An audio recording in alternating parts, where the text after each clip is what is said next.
What's going on, everyone? I am just a typical, average American here today to react and learn about how Scandinavia is way safer than the United States, which is interesting because here in the US, we really like to say that we are the best country in the world and that life here is better than anywhere else. That's what we're taught as children here, but how can you be the best if you're not even safe?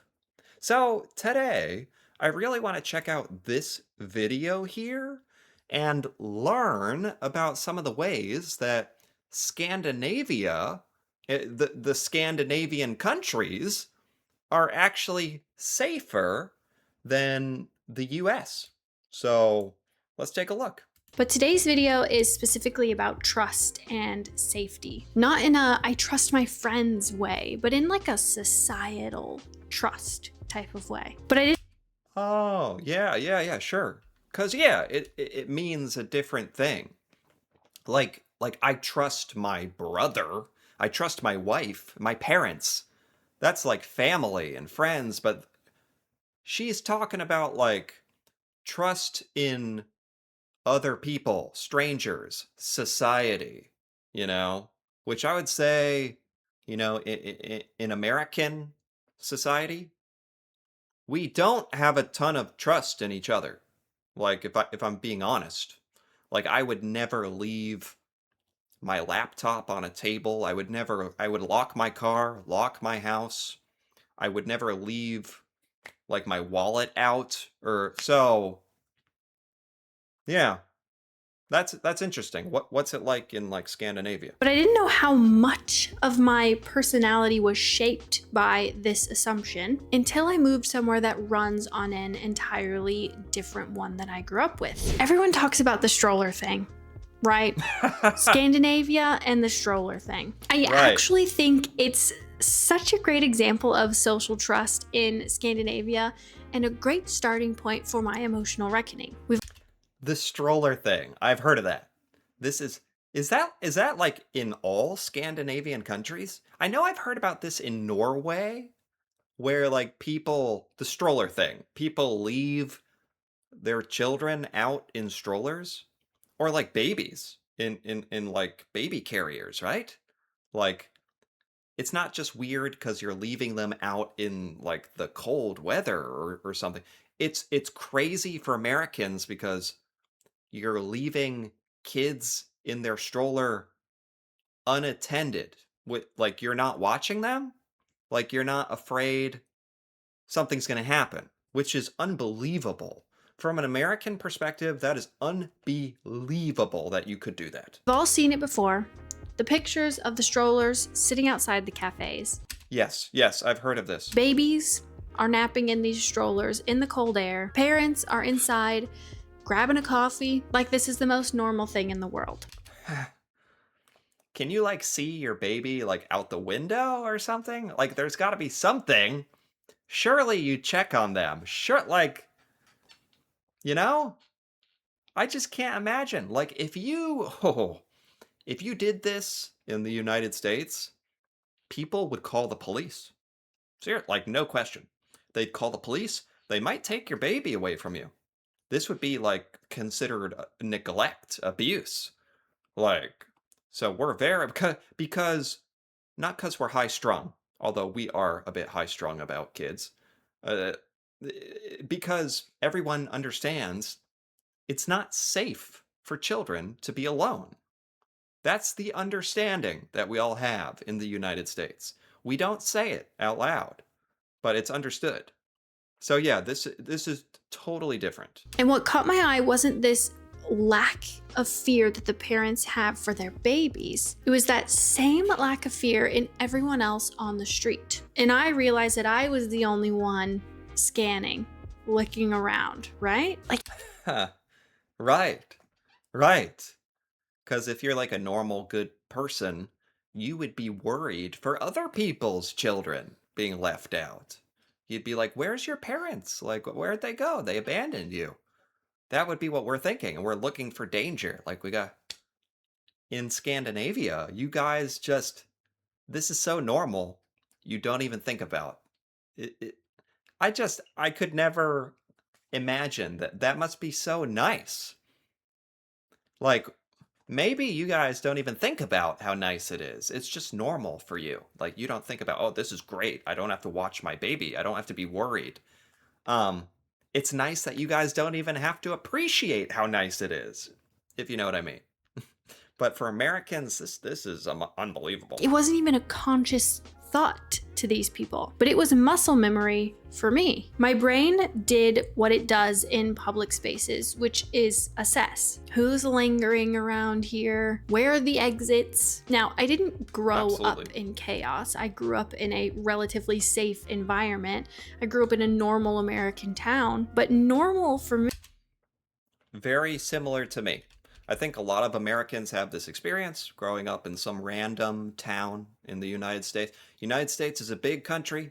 Grow up in some random town, like, and it's pretty decent upbringing. For me, included this kind of low level of vigilance. Lock your car, don't leave your purse unattended, just don't be careless. But Yeah. then the stroller became background because I noticed something else. The diaper bags hanging off the handles.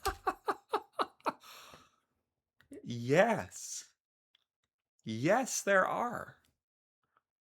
So, I mean, you're already like trust that your baby is okay, but this is just an added level. Like you're okay with your stuff being out there. Like anybody could walk by.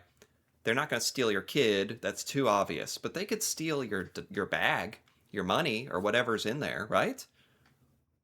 This is just proof that you don't worry about that, do you? And that detail did me in because leaving a baby outside, I guess, can be framed as a cultural norm, right? Fresh air, independence, Nordic Sure. hardness. Fine, I can conceptualize that. But leaving the bag, the wallet, the extra clothes, the small, easily transferable objects that could disappear in seconds? And then I was like, these people assume that the other people walking past aren't going to exploit the opportunity to steal something simply because it exists in front of them. It's just a totally different world. Scandinavia is a different world. Might as well be a different planet. Yeah, this is something like for us, it's second nature to hide your valuable stuff. Don't leave your bags out. Lock your car, lock your house. We don't even think about that in the same way I guess you guys don't think about not thinking about, like, you don't worry about it and you don't even think about it.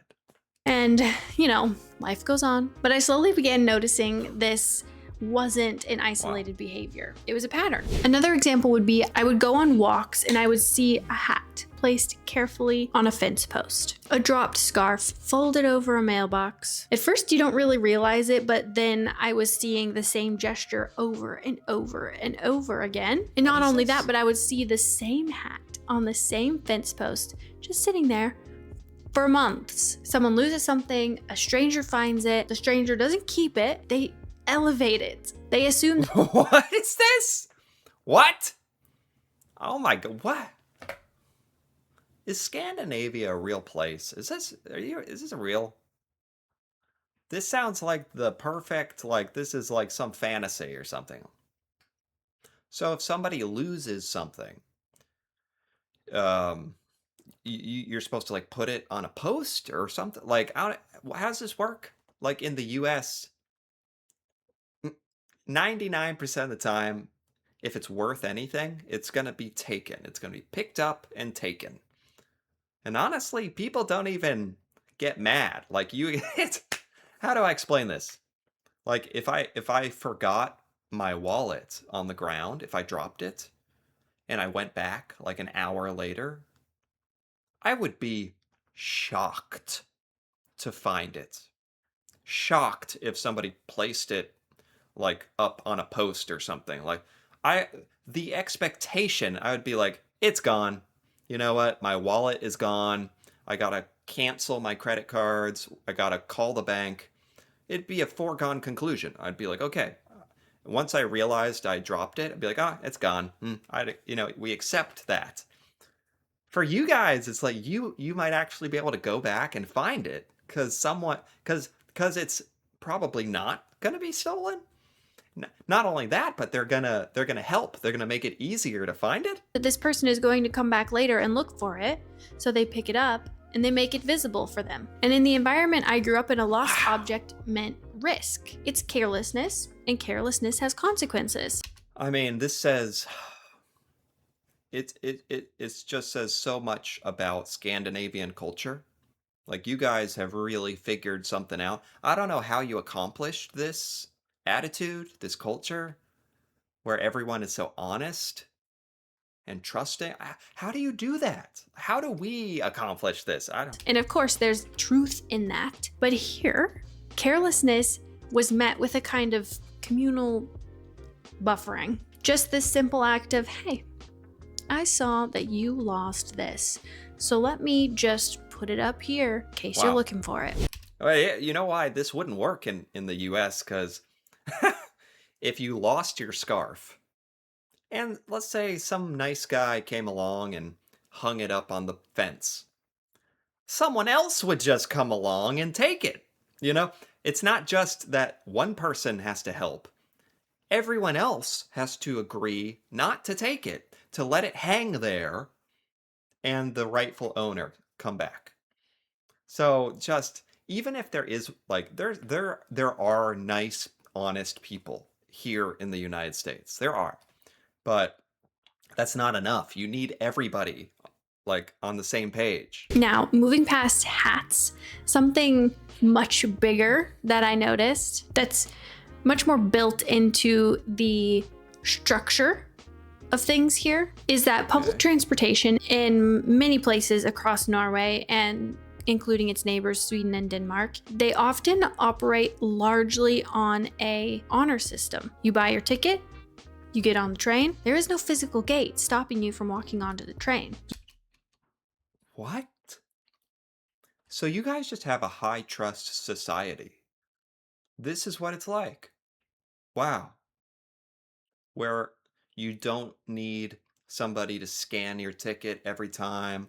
You don't need locked gates and automatic doors and barriers. You guys just trust that you'll do the right thing. I wouldn't have thought a society could even function like that.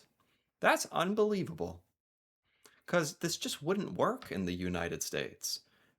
So many people would just get on.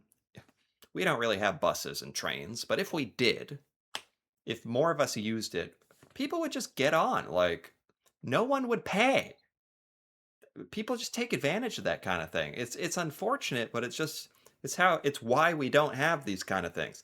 Like I saw a TikTok of like Norway or some Scandinavian country where you had like a stand, like a food stand where nobody was there.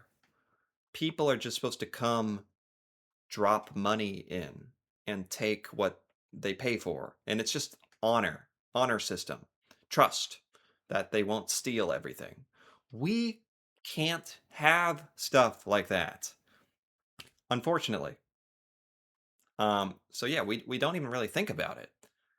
This stuff is just weird to us that you can even, how are you doing this? You can walk onto the train without a ticket. There might be a random ticket inspection, but the framework of the system is not built around suspicion, it's built around expectation. We expect you to pay for this train ticket. And to me, that sentence carried psychological weight. Because to me, when a system is designed around people being dishonest, it communicates something very specific.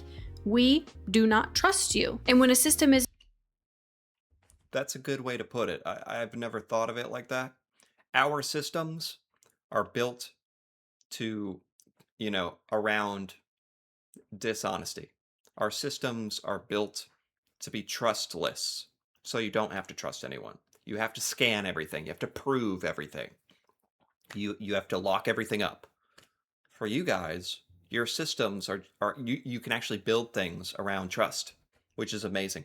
designed around the assumption that most people will comply, it communicates literally the exact opposite. We trust that you're going to do the right thing. And the wild part is that people respond accordingly. I found myself feeling oddly proud the Wow. first time that I bought my train ticket. And it wasn't about avoiding a fine. I didn't even get stopped. No one talked to me the whole time I was doing it, right? But I was participating in the norm. So it feels good to contribute to the trust society. And I assume you guys are taught to behave this way, like as children as well. That's a big part of it, how you're raised. I didn't want to violate something that was obviously working well. Like I said, I didn't even get checked, but there was this sense of, yeah, I did that. What unsettled me the most wasn't that Scandinavia has high trust. It was realizing how much distrust I have. I used to think that being slightly guarded was simply just being realistic. And to be fair, I don't think that being cautious is foolish. There are reasons different societies evolve different norms. Yeah, like it makes me curious. I'm curious. How often does somebody break the rules in Scandinavia? Like, how often does somebody not buy a ticket and sneak on or steal something from a baby? Or because, like I said, this wouldn't last 10 seconds in the US, but it's amazing this can work. I'm still amazed that this can actually work in other countries. I wouldn't have thought that this would be possible. I remember being at the library once and asking how to get my stroller upstairs because there was no elevator. And the guy was like, you just leave it down here. And in my head, I was like, what? You sure? I I think every American this is so ingrained in us. We would we would not want to leave our stuff.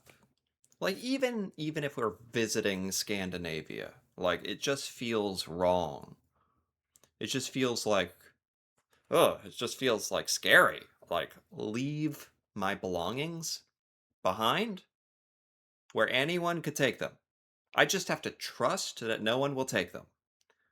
I don't know. Is that weird for Scandinavians? Like, from your perspective, is it weird to think of living in a country where you're always maybe it sounds like such a burden, like we're constantly worried. We're constantly worried, but you get used to it. It just becomes secondhand, part of your thinking. Like, okay, where can I hide this so no one will find it? There's a lot of people down here. And I had to honestly sit with that. And I don't know why this is such a defining moment in my head. And maybe I'm literally just cynical of people and the world, but I have to ask myself whether my cynicism is insight or if it's just this wall. There's something weirdly disarming about coming to a place where the default thought towards strangers is neutral to positive.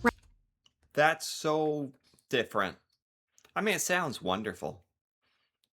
It sounds amazing. I just know this could never happen in the US, so it's a little sad to hear about. Rather than neutral to defensive. It forces you to recalibrate your internal narratives about strangers. Now, I don't want to romanticize this. Scandinavia has crime, it has inequality, it has social tensions and blind spots and real problems that deserve serious attention. High trust did not appear out of thin air. It's historically and culturally constructed, supported by their relatively strong welfare systems and lower income inequalities compared to many other countries. But living here has given me the opportunity to think about these things. I've experienced what it feels like when a society assumes cooperation first. So Wow. So I'm just fascinated because she kind of made it sound like this is something that you can construct in your country with proper protocols, with proper welfare. So I'm just like I can't help but think like could this ever be a thing in the United States? Could we ever accomplish this level, this utopia, this or at least more trust? Um that's interesting. So you have more trust because people don't want to steal from each other because people are more equal, basically. It's fascinating. It's a whole different way of living. And I like it. It's a little difficult for my American brain to wrap my head around, but this was awesome to learn about. It's awesome to know this is a thing, even though this this makes a lot of flaws about the US very obvious that the United States has a lot of problems. This really makes that clear. It's just cool to know that life like this exists, that it's possible. So I enjoyed this. Anyway, if you enjoyed this, feel free to give this video a like or leave a comment, especially if you live in a Scandinavian country. If you have any thoughts about this, that'd be awesome to hear about. And if you're interested in more videos like this, feel free to subscribe for more. And until then, thanks for watching and see you next time.